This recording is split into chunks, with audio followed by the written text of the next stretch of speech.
Hello student, पढ़ लेते हैं भाई आगे कुछ थोड़ा बहुत आज हैं। आज हम लेते हैं चीनी उद्योग। कल पटसन उद्योग पे हमने ख़त्म करा था चीनी उद्योग। चीनी उद्योग तो भाई आपका जाना पिछाना है, आपके क्षेत्र का उद्योग है।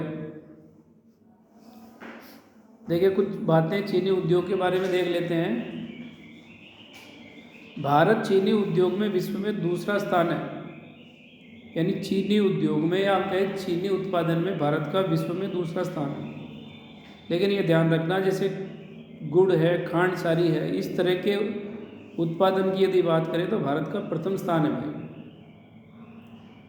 इसके बाद इस उद्योग की दूसरी जो प्रमुख चीज़ है वह भारत के प्रमुख चीनी उत्पादक राज्य, जैसे उत्तर प्रदेश आपका ही प्रदेश है भाई, हैं बिहार आपका पड़ोसी राज्य, महाराष्ट्र, कर्नाटक, तमिलनाडु, आंध्र प्रदेश, ये दक्षिण भारत के राज्य हैं जहाँ भारत में चीनी उत्पादित की जाती है। यानी यहाँ भी चीनी होती है। आप सोच रहे हो कि तरह तरह यही चीनी पैदा होती हो, हैं चीनी पूरे भारत में होती है। इसी तरह हम कह सकते हैं गन्ना पूरे भारत में भी उगाया जाता है। अब एक चीज़ है, चीनी उद्योग मौसमी उद्योग है। मौसमी यानी सीजनल, ये कुछ समय तक है ना, यानी कुछ समय तक ही चीनी के कारखाने चलते हैं। सीजन वाइज होता है, कुछ समय के लिए। जब गन्ने का सीजन आता है तब चलता है, उसके बाद बंद हो जाता है, इसलिए इसको हम मौसमी उद्योग कहते हैं। बात समझ गए होंगे आप। अब देखो चीनी उद्योग से जुड़ी हुई एक जो बात है कि दक्षिण और पश्चिमी भारत के राज्यों में चीनी मिलों के बढ़ने का कारण, कि चीनी मिलें जो अब बढ़ रही है वो दक्षिण भारत में अधिक क्यों बढ़ रही है, तो इसके कुछ 3-4 कारण हैं। देखिए, यानी दक्षिण भारत में गन्ने में अधिक सुक्रोज की मात्रा है।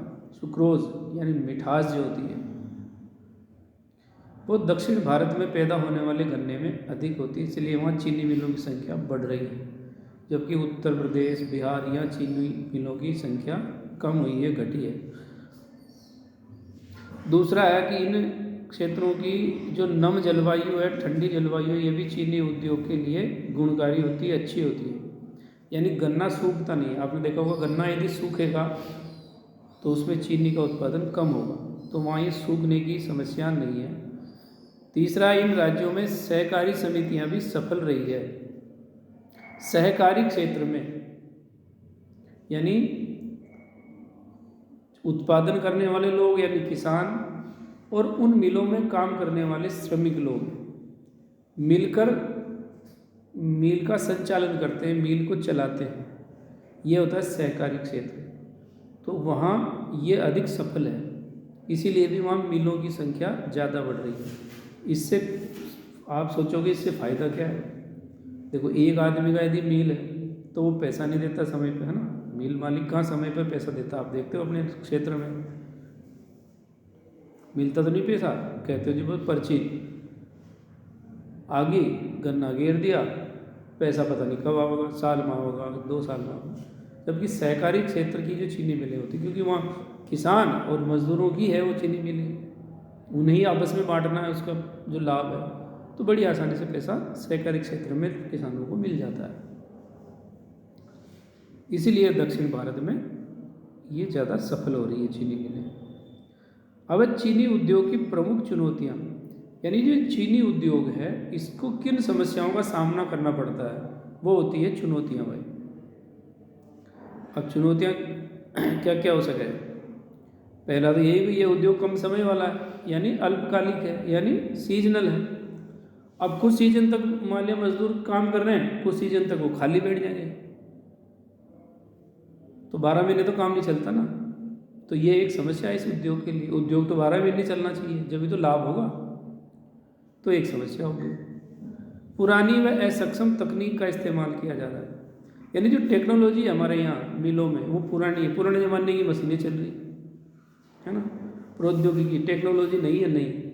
उससे चीनी का उत्पादन भी कम होता है, वेस्टेज ज़्यादा होता है, समय ज़्यादा लगता है, तो लागत बढ़ जाएगी, फिर तो भाई समस्या खड़ी हो जाती है, हैं? एक समस्या से कई समस्याएं आती है, अपने आप समझ सकते हैं आप।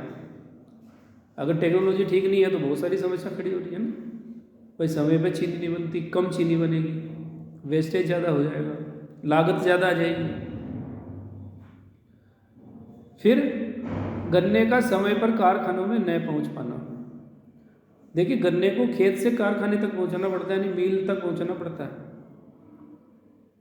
वहाँ तक जाने में ही बहुत सारा वेस्ट होता है। गन्ना सूखता भी है, खराब भी होता है, टूटता भी है, फिर वो घट जाएगा।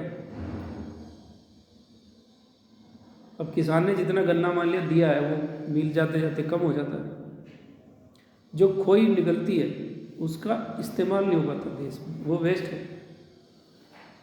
उसकी कीमत नहीं मिल पाती, ये भी समस्या है। तो लागत ज़्यादा बैठती ना फिर, जब उसका वेस्ट जो उसकी जो बेकार हिस्सा है उसका इस्तेमाल नहीं कर, यानी फसल जितनी पैदा हो रही है यदि उसका सारा का सारा हिस्सा काम आए तो क्या होगा, लाभ ज़्यादा होगा। तो ये समस्या है इसकी, इसको आप ध्यान रखें, सामान्य चीज़ है, जीवन से जुड़ी हुई चीज़ है, यदि अक्सर के परीक्षाओं में बैठे पूछी जा सकती है। अगला उद्योग है आपके लोहा तथा इस्पात उद्योग। देखो लोहा तथा इस्पात उद्योग को भाई आधारभूत उद्योग भी कहते हैं, आपने पहले पढ़ा इसको, है ना, क्योंकि इस उद्योग के पर बहुत सारे उद्योग निर्भर करते हैं, इसलिए इसको आधारभूत उद्योग भी कहते हैं। भाई भारी मशीनरी ले लो, इलेक्ट्रॉनिक्स के सामान ले लो, मोटर गाड़ी उद्योग ले लो, किसानों के इस्तेमाल के जितने भी औजार हैं वो सब ले लो, जितने भी वो बनते हैं दूसरे कारखानों, उन सबको वे सब लोहा और इस्पात उद्योग पर ही निर्भर है, इसलिए इसको आधारभूत उद्योग भी कहते हैं। ध्यान रखने की चीज़ है। अब लोहा तथा इस्पात उद्योग से जुड़ी हुई कुछ बातें देख लेते हैं। तो लोहा तथा इस्पात उद्योग के लिए लोह अयस्क यानी ओरे जो है, जो हम खान से खोद कर निकालते हैं ना, वो अयस्क है, ठीक, एक चीज़ तो हो गई। दूसरी इसमें होती है कोकिंग कोल, कोल मीन्स कोयला, एक कोकिंग कोल होता है, और तीसरी चीज़ होता है चूना पत्थर। इन तीन चीज़ों को मिलाकर लोहा या इस्पात बनाया जाता है, ठीक है। तो इनका अनुपात क्या है, 4:2:1। 4 भाग अयस्क है, 2 भाग कोकिंग कोल है और 1 भाग चूना पत्थर होता है, तब जाकर इस्पात या लोहा बनता है। अब इस्पात को कठोर बनाने के लिए, देखिए कठोर जो इस्पात होता है, जो मजबूत इस्पात होता है, उसको बनाने के लिए और मेटल होता है मैग्नीज, उसको इसमें मिलाते हैं। ये परीक्षाओं में पूछी जा सकती चीज़ें। स्पंज लोहा का सबसे बड़ा उत्पादक है भारत, ठीक है, एक प्रकार का ये भी लोहा होता है स्पंज लोहा या स्पंज इस्पात। वैसे दूसरे लोहे की अगर हम बात करें तो पूरे लोह इस्पात में भारत का दूसरा स्थान है, पहले स्थान पर चीन है। देखो विश्व में प्रति व्यक्ति लोहे की खपत 182 kg। अगर हम पूरे विश्व के खपत देखेंगे, एक व्यक्ति लगभग कितना लोहे का इस्तेमाल करता है, तो वो 182 kg के आसपास बैठता है। भारत की अगर हम बात करोगे तो ध्यान रखना, भारत में 49 kg लोहा ही प्रति व्यक्ति इस्तेमाल कर पाता है। तो हमारे देश में लोहे की खपत विश्व की तुलना में बहुत कम है, ठीक है। इसीलिए अगर हम बात करें तो चीन जो है वो सर्वाधिक लोहे का इस्तेमाल करता है। सार्वजनिक क्षेत्र के सभी उपक्रम, भारत की बात हो रही है, भारत में जो सार्वजनिक क्षेत्र है यानी जो सरकारी है, वे अपने लोहे को किस नाम से बेचते हैं, ये बात है। यानी सार्वजनिक क्षेत्र के सभी उपक्रम अपने इस्पात को स्टील अथॉरिटी ऑफ इंडिया यानी सेल के नाम से बेचते हैं, उसके माध्यम से बेचते हैं। तो सेल का जो लोहा है वो सरकारी होता है, आप ये समझ लीजिए, है ना। Steel authority of India limited, ये सेल की फुल फॉर्म है, परीक्षाओं में भी पूछी जा सकती है भाई। सेल का पूरा नाम steel authority of India limited के नाम से भारत में के लोहे को बेचा जाता है, सरकारी लोहे को। ठीक है, चलिए। चीन इस्पात का सबसे बड़ा उत्पादक है, अभी मैंने बताया था आपको, यानी चीन सबसे बड़ा लोहे का उत्पादक व खपत वाला देश है, यानी लोहा सबसे ज़्यादा इस्तेमाल भी चीन ही करता है और पैदा भी चीन ही करता है, समझ गए। लेकिन भारत लोहे का सबसे बड़ा निर्यातक देश है। अगर बेचने की बात आती है तो सबसे ज़्यादा लोहा हम बेचते हैं पूरे संसार को, हम इस्तेमाल नहीं कर पाते। तो अब आप सोचिए कि भारत में जो इंफ्रास्ट्रक्चर जो बन रहा है, जैसे आप देखिए सड़कें बनती है तो कितने फ्लाईओवर्स बनते हैं, उनमें लोहा कितना लगता होगा, बिल्डिंग्स बनती है तो लोहा लगता है। इस तरह से अगर हम देखें, घरों में लोहा लगता है, इंडस्ट्री में लोहा लगता है, तो फिर भी हम कम लोहे का इस्तेमाल कर रहे हैं, यानी हम कम खपत करते हैं, हमारे यहाँ कम इस्तेमाल हो रहा है। इसका मतलब चीन हमारे से बहुत आगे है इस्तेमाल करने में लोहे को, तो उसका इंफ्रास्ट्रक्चर भी विकास ज़्यादा हो रहा है। तो जहाँ तक निर्यातक देश है तो भारत सबसे बड़ा निर्यातक है लोहे का। अगली चीज़ देखिए कि भारत में लौह इस्पात के पूर्ण संभाव्य का विकास नहीं होने के कारण, पूर्ण संभाव्य यानी जितना हमारे पास लोहे के भंडार हैं उसको अभी हम डेवलप नहीं कर पा रहे हैं, उसको हम निकाल नहीं पा रहे हैं, उसको हम इस्पात में बदल नहीं पा रहे हैं, यानी अयस्क जो है हमारे पास उसको हम बदल नहीं पा रहे हैं। जो हमारे पास भंडार है वही तो संभाव्य है ना, यानी हमें पता है कि हमारे पास जो कितना लोहा है,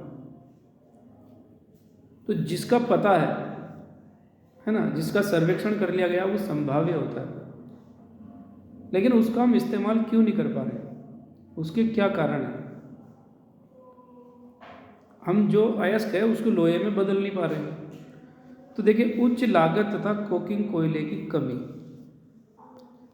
एक तो हमारे यहाँ जो लोहा बनता है उसकी लागत ज़्यादा आ रही है, वो महंगा पड़ रहा है, और कोकिंग कोयला हम विदेश से मंगाते हैं, हमारे देश में यह कम निकलता है, इसकी कमी है हमारे यहाँ।